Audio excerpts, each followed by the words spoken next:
Hello, and welcome to another episode of Hacking with Friends.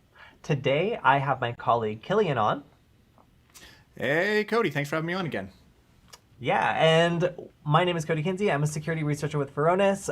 We're going to be doing a bunch of bad stuff today, and I'm very excited because typically we do a lot of recon, we do a lot of sniffing around, we do a lot of target enumeration, but very rarely do we get all the way into post-exploitation, lateral movements, privilege escalation, all the stuff that people are really interested in once you get access to the network. So today, Killian's going to do some heavy hitting stuff that is going to go a bit beyond what we usually do here, and I'm really excited to take a look at some of these more advanced techniques and really show off what it takes for an attacker to be successful in going after a network that's pretty well organized and somewhat locked down. So Killian, thank you for showing us this more advanced hacking techniques today. Awesome. Thanks for having me, Kody. This should be pretty familiar to you. We're starting off in a little bit of Linux. I know that's your bread and butter, so let's connect the two worlds. Oh, Awesome. Yeah, Kali Linux is definitely my specialty. So today we're going to be attacking, if I'm correct, a Windows system, right? yep, that's correct. So what we have is I'm the bad guy. I'll also be the recipient too, since it's all running in my system. But right now I'm the bad guy. I have a virtual machine with Kali Linux running, and right now I have a listener open waiting for a remote connection. So I'm going to trick a Windows user into basically letting me into the system, good old phishing email, and we'll go from there. And I'll show you the kind of the full life cycle. Cool. So for any beginning hackers who haven't done this before, Metasploit, I believe, is what we're using, right? In this portion, yes, Metasploit, correct. Right. So Metasploit is setting us up so that as soon as we get a malicious file to be executed on the victim's computer, that computer will call us back and allow us to start executing commands. And that's where we'll get a foothold and be able to start taking control of this computer and eventually doing stuff on the network that it's part of. Yep, that's perfect. So I have my reverse shell listener going on right here. Let me just jump over to my other virtual machine. I am, Joe office worker here, Joanne office worker, doesn't matter.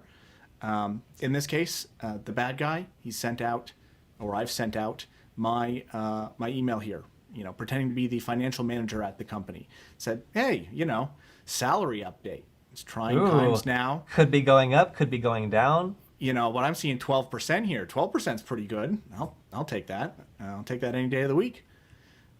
So I just got to open this document and take a look. Here are the new details. I love that. So let me go ahead and helps if I can double click properly. All right, so what we're seeing here is basically what the victim would see. Yep. We're seeing just an email that looks legitimate, and it has a title that's spicy enough that, they really want to know what's in there. They want to at least be able to see if their salary's, not gone down. Yep, absolutely. So open this guy up again. Oh, salary update, read-only compatibility mode I'm seeing here. Oh, this was made in an earlier version of Microsoft Office. Well, I guess if I want to read my document, I should probably enable the content. It says it right here. Makes sense. Dang, those old versions of Word still hanging around using, Word 97. Whatever. So if anybody had ever gotten an older document before, would they maybe see an alert like this? Like, could they have gotten a little bit of like alert fatigue with like just opening older documents and having this pop up? In this case, it was a little bit tricky. That was to let it run macros in the background. That's really what happened. Typically, I don't think it would show that, but I can't say I've opened an old Office 97 document since 1997. But at least we have some plausible Right. Doubt here from somebody who's seeing the security warning, but at Right. least they're presented with something that makes them feel like, okay, well, I might not have seen this before, but here's a reason for it. It's just an older document.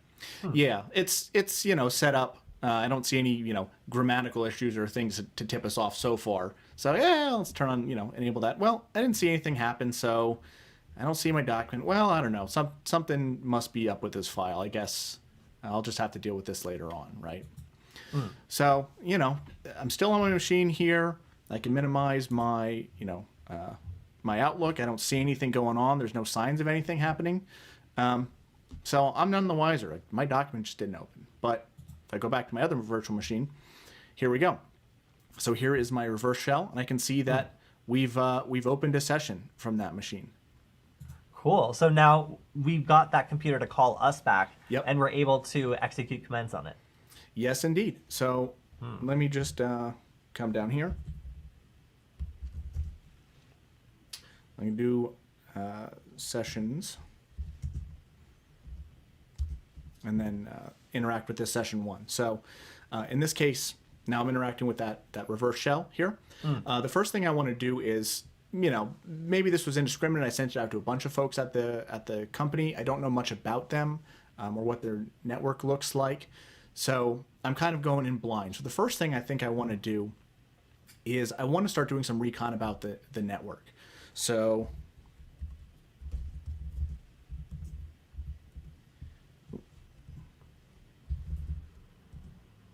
my tab complete doesn't, did I misspell resources?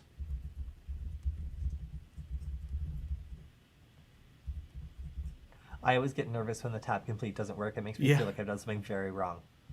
Oh, resource, not resources. There we go. Cool. There we go. This is the excitement of doing it live, typing manually.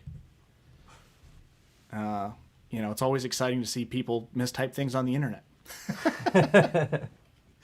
So in this case, what I'm doing is I'm basically copying over a PowerShell command. We talked a little bit on our previous session about some of the fun stuff that we could do with PowerShell.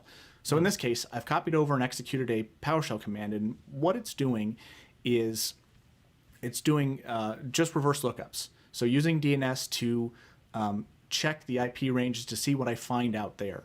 And then it's going to reverse resolve it to get host names out of it. So scanning the network, the different segments, and it should return what we see in a few minutes here.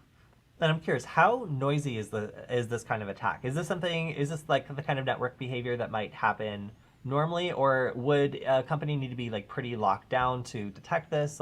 Is this like an easy attack or kind of a more stealthy one? It's fairly easy to do. From the PowerShell perspective to code and write up, it's not super tricky. Reverse lookups happen. They're not uncommon.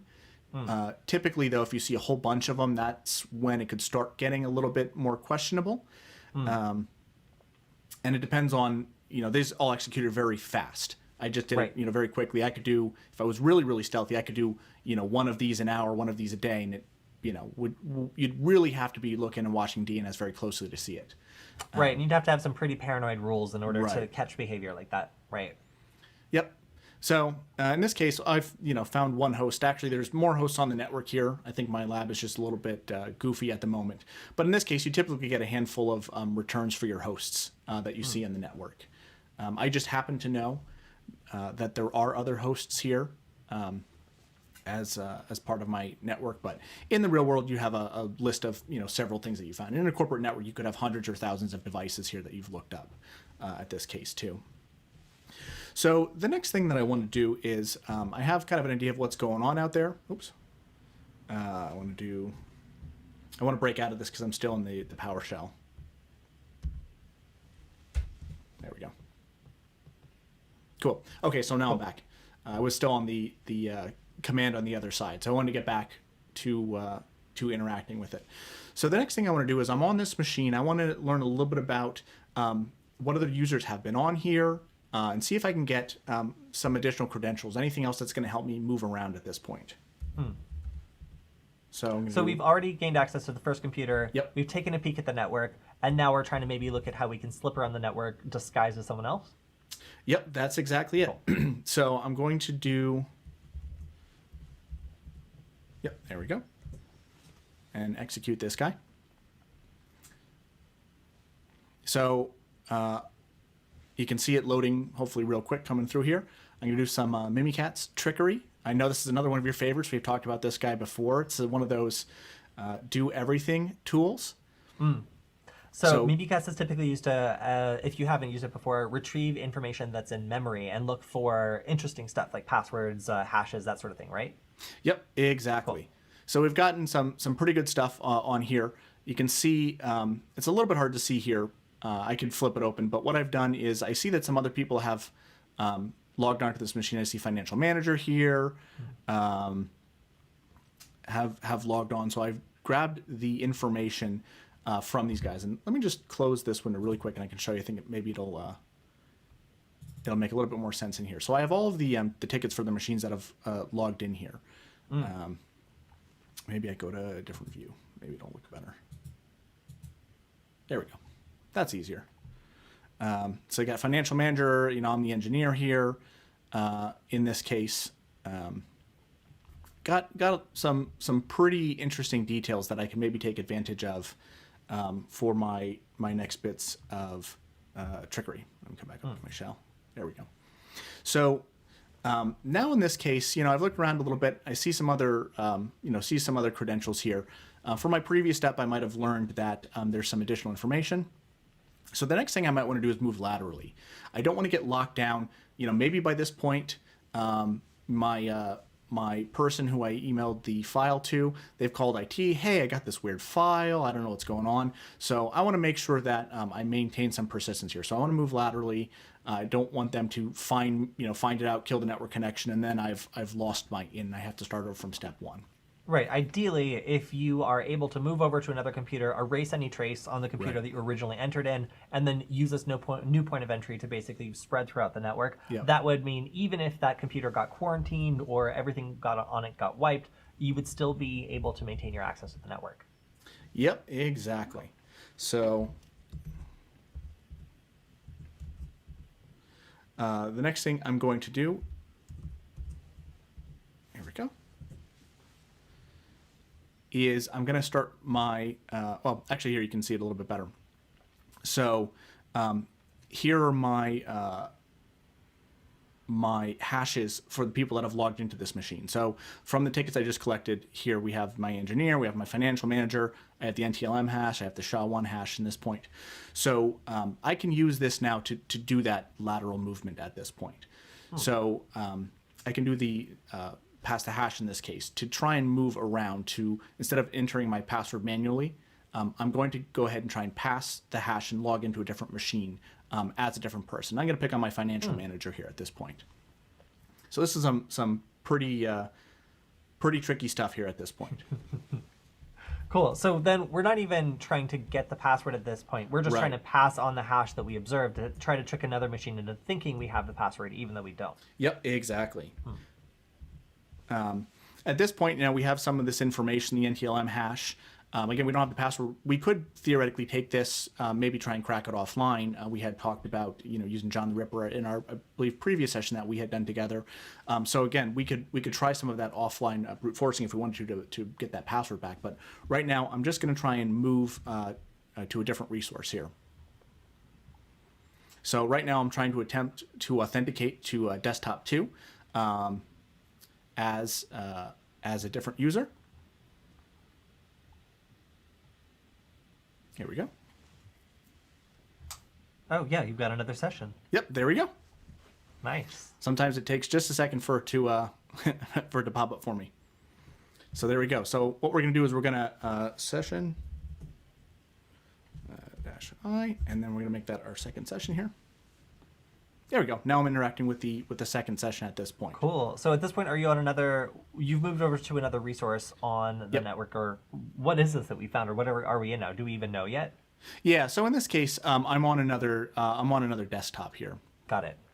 So I've authenticated to desktop 2 here, and connected to that guy. So I fed it the hash, and I've moved over to that guy. So now I'm on a different machine in the environment. What I want to do now is, obviously I'm moving around, and you figure I could do this jump a couple times. I can, redo the same exercise, maybe find more credentials and move around in different ways. But, let's say I've been lurking around for a little bit, and I want to start to move to the next phase, and that's finding the stuff that I'd really like to steal eventually. I'm in it for the money. I'm the bad guy. I got to keep the electricity on so I can keep hacking people. It's expensive. Yep. Cracking hashes is, you could be mining cryptocurrency with that right stuff. You got to get a reward. That's it. I got to have my my bank of graphics cards to just keep running all those miners. It's cold in Siberia. So let's find out what I'm really after here. So let's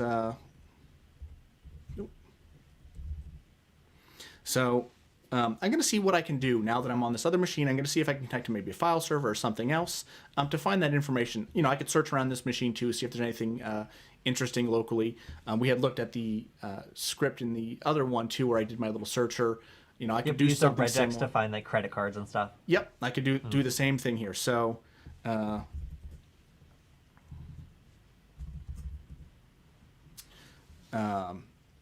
let's take a look here. You know, this is again a little script. In this case, it's going to load my PowerShell extension. You know, this is all executing PowerShell on the back end. In my PowerShell script, again, much like my searcher last time, I'm trying to connect to my file server and the home drives and the financial reports. Financial report seems pretty spicy, I think. Seems like they have probably something pretty interesting here. But you know what? Lowly engineer might not even have access to that. Yeah, that's it. So now in this case, you know, I got access denied. Well, you know, I'm resourceful. I don't want to let that stop me at this point. So how am I going to get around this? So let's go ahead and here we go. Load this guy up. Okay, I'm back doing some Mimikatz on this other device. And I'm just waiting a second. So what I'm going to do is I'm going to try and get some tickets. Here it goes. So I'm going to try and do a pass the ticket attack. I want to really access this resource here. I'm going to see if I can pull any tickets out of memory on this guy. And then in this case, so I've done it's done it for me here, but I've done a pass the ticket attack at this point. So I fed it. I said, hey, I really want to access this file server. I pulled a ticket out of memory, and I was able to feed it over to the file server here. And this person happened to have access to that resource. So I was able to find my confidential document. And once I did that, I just executed my PowerShell script to copy that for me. So I'm looking pretty good here. So you found now information that you didn't originally have access to. Yep. You've managed to get access to it. And now we're at the point where we need to figure out what we want to do with this confidential document. Yeah, absolutely. You know, finding it is only really the first step. Now I got to get it back out. So again, I'm still interacting within the network, kind of bouncing around between machines and servers and things like that. So I have to get this file back out. You know, I could go noisy. I could do a couple things. But I want to be real stealthy. I'm moving around pretty low and slow here at this point. So I'm going to try something pretty sneaky to get this back out. Any thoughts, Kody? I don't know if this was you. You know, put your hacker hat on. What would you do in this case? How do you think you'd try and get the data out? Well, first I would cover my tracks with the first machine and probably erase all my infrastructure I put in and put something really stupid there. So when IT finally came over to see what had happened, they would just see, you know, maybe even replace the original file with something that just straight up didn't work. So when they looked at it, they'd be like, well, the one on your desktop doesn't look suspicious, and you know, this other one's been deleted, so we can't even find it on the server. So, you know, this doesn't look like a big deal, but we're going to quarantine your computer anyway, do a deep scan. They wouldn't find anything. At this point, we've already moved on. And then if we want to work in a network that maybe might now be under a bit more scrutiny, then we have a couple options. Of course, you know, there's always DNS. I think you're reading my mind here. So that's the source of so many people's problems recently, and so many problems historically. DNS is very low and slow, very sneaky, and also very weird. There's a lot of strange DNS requests that go out just as a matter of using services that don't always make sense and can be obfuscated in different ways. So if I'm looking to do a bunch of sneaky stuff on a network without just straight up opening a request to a blacklisted IP address, then DNS queries can be very helpful. Absolutely. So moving back to that. So what I've done is I've copied over another PowerShell script, and what I've done is I've opened up a DNS tunnel. So this, you know, it's going very fast here in this case, but I could, you know, be real tricky with this. So I'm taking the document that I copied and I'm breaking it down. I could do all sorts of stuff to encode or hide this, but you know, byte by byte, I'm taking that, and in this case, I'm just appending it to the front of my DNS request to, well, maliciousdomain.com is pretty obvious. This could be anything. This could be something that, obviously I have to control it because I have to be on the other end to catch this. But I think in one of your other videos, was it the open source intelligence one? You know, maybe I could make this a Microsoft with like a Oh, different yeah. character. So we have a tool called DNS Twist where you can put in any domain that you want to basically do a phishing attack on, and it will do like hundreds of different permutations of that domain, some of them using non-standard characters that look exactly the same. Yep. And it also checks to see if they're currently registered and if they have MX servers, so if they have a mail server associated. So it's really funny to sometimes, I like to do this with like lawyers, because like lawyers are very frequently phished. If there's a big law firm, you can frequently do this and see that people have set up phishing infrastructure to go after this law firm. And some of this is also common misspellings in an attempt to just sit there and, basically capture anyone who's sending an email to the law firm who's misspelled, by a single character. But for attacks like this, I mean, something you could do also is take advantage of the fact that DNS requests are treated especially. So if you have something like a Google Starbucks nearby, like open network, that forces you to, sign in and go through some sort of authentication, DNS requests will go through that. So they might not be able to come back, but if you were to do this on a corporate network that was heavily monitored, and then you just connected to a Starbucks nearby or something, or any open network, even if it didn't let you through, so if it had a password, like it was maybe a guest network or something like that, you could still send all these DNS requests through, and they would be able to get out. So there's some sneaky ways where you could connect even to a nearby guest network and have all this traffic go out through a network that is less heavily monitored than maybe the network that you're attacking, just using the sneaky, weird properties of DNS. Yeah, so in this case, malicious domain is pretty obvious, but I could, maybe register one that was pretty similar to something common to try and hide my tracks. Even if you're looking at the raw DNS logs, if it's in something that looks identical but is using a non-standard character, it will be really, really tough to pick that out. And as I'm again just sending these out, it would take a little time to get it out. You're not getting much data out per line here, but on the other end, I own this domain. I'm catching all of these requests, and I'm going to reassemble them into the file on the other side. So in this case, I've gotten my information out here. Thank God confidential isn't a video. I'll say that. If this was recording of a confidential meeting, we would be here for a while using DNS tunneling. But I just love this attack because, for the kinds of exfiltration attacks that people are looking for, this isn't the typical thing that people are really wise to. A lot of people still, don't know about DNS tunneling, and it's a way that you can get around a lot of network restrictions that would just be looking for obvious file uploads or, just popping this in an email and sending it off. Absolutely. Hey, maybe there's an idea for our next streaming session. We're going to stream it all over DNS and. Oh my God, that would be, yeah. So if we are able to compress this down into just ASCIIs and just have like an ASCII version of ourselves and do that, I think we could pull it off using DNS exfiltration. So that's pretty good. In this case, I'm the attacker. I've got my file out here. I could sneak off. I could move around. I could maintain persistence. But hey, I've got what I came after at this point. Now maybe I can sell the access or credentials to somebody else. But other than that, I'm done. I've got what I'm after here.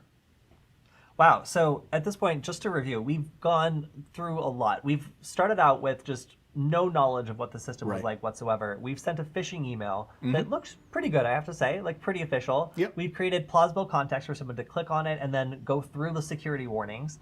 We've then been able to take a look at their computer, understand who they are, what they have access to, scan the network, find another device on the network, move over to that one, and then use the access on that second terminal to be able to start doing nefarious stuff on the network, like finding confidential documents and then uploading them off-site in a sneaky way that's designed to evade normal types of detection. Is that more or less fair to say? Yep, that's exactly it. So we have a whole the whole kind of kill chain from start to finish. So this is a pretty cool example of, again, seeing that entire attack kind of in flight as it goes through. Compressed, obviously, but there was the whole thing for you there. Right, because once you have access to someone's terminal like this, then you can get into other more advanced attacks like bypassing 2FA or getting into like system accounts or starting to own the entire domain. So this is really just the tip of the iceberg in terms of what you can do once you're in that system and have free roam over the network to just move around as different systems. I mean, for the average person who's trying to monitor this sort of stuff, it would be really hard to track down, who's using all these systems accounts. Last time we went over how advantageous it could be to use, backup accounts that might be, permitting of kind of like automated behavior that might be flagged in other accounts. So it's really, really incredible how once an attacker gets in, they can hide their tracks, and basically you might think that you got them, but maybe they've just moved Right. on to another machine and taken over another process. Yeah, here, since I have access already, I could have run my curb roasting script. I did have some tickets there, dumped a bunch of tickets out, transferred those out, cracked them offline. Then I have some passwords I can come back later on, or set up some other means of persistence here to come back later on too, and I could just keep coming back to the well at this point. Once you kind of get in, that's when the fun starts. Wow. Well, okay. Aside from never enabling macros on Microsoft Word documents, what can you recommend for people who are concerned about this sort of thing and might know that there's just that one employee out there who is inevitably going to click on something they shouldn't be clicking on and might enable this sort of attack? Yeah, I mean, it's paranoia is some of it. Funny story, I had a colleague of mine, we're working on a project together, some Office 365 stuff, and I needed him to send me some reports. And he sent it from the admin account from that Office 365 instance. He's like, totally not a scam. Please open this file. And the only thing I could think of is this attack. I'm like, don't tell me it's going to pop up a macro thing. That would be so rude. I was waiting for it. At this point, I really want to make all my official reports just have that cover page that's just like, you must enable macros. There you go. And then it's like, but there's no option to enable macros. It's like, no, it's just the first page of my report. It's just designed to alarm you and make you paranoid. It could be anywhere. Yeah. Great. No, it's that's part of it is, hey, and some of these things are starting to look pretty good, and phishing is scarily effective. So in some ways, we kind of have to assume that someone's probably going to click on it. What it comes down to is defense in depth more than anything else. We have to assume that at some point someone's going to get compromised, or we've talked about this before, someone's going to reuse a password and the bad guys are going to get in past some of our defenses. What we have to do is we have to keep an eye on all of these different resources. So it's not just about network monitoring. It's not just about endpoint monitoring. It's not just about monitoring on your data stores. You need to look at all of these things together to start to see this picture, because you might pick up bits and pieces of it here and there. You might see a couple weird things, but without that breadcrumb trail to be able to connect it together, these can be pretty tough and tricky attacks to really figure out at that point, and then it might be too late. So, yeah, I was going to say also risk mitigation is something I think could also help in a situation like this, just because, there's really the kind of desire to just give people all sorts of access when it's not strictly necessary. But there's a lot of cases where that might be the root cause of one person clicking on an email and suddenly finding they have access to everything on the entire network, when really they only needed access to a very small, limited set of files that wouldn't have been that damaging if an attacker were to gain access to them. So, keeping everything in one big silo so that if one person, lets an attacker in, then you have access to everything. That's also, I think, a really big cause of just structural problems with people's networks, where, they might have a small incident, but that incident can be magnified to a huge degree if the attacker instantly gets access to everything, and they don't need to know a damn thing about like escalation and whatever else if the first account they log into is already in control of everything. So, attackers, will usually get some low-level access account that has someone who's not very trusted. But if the company system doesn't differentiate between that trusted or that kind of untrusted lower-level employee versus someone who's in charge of a whole bunch of stuff and has universal access, that's when you get into problems with, low-level attackers, ransomware and stuff like that, being able to break through defenses that, should reasonably be able to stop them. So, yeah, it's an interesting challenge to have to deal with attacks like this, where you never know what system account could be compromised. You never know what low-level employee could lead someone into having all the access that person has. You really have to look at every employee and think, all right, if this account went rogue, do they have unnecessary access? Are they able to do stuff that they literally never do and never will have to do? Or is this just, access we gave them when they came on because we thought they might be doing this thing, but it turns out they never did?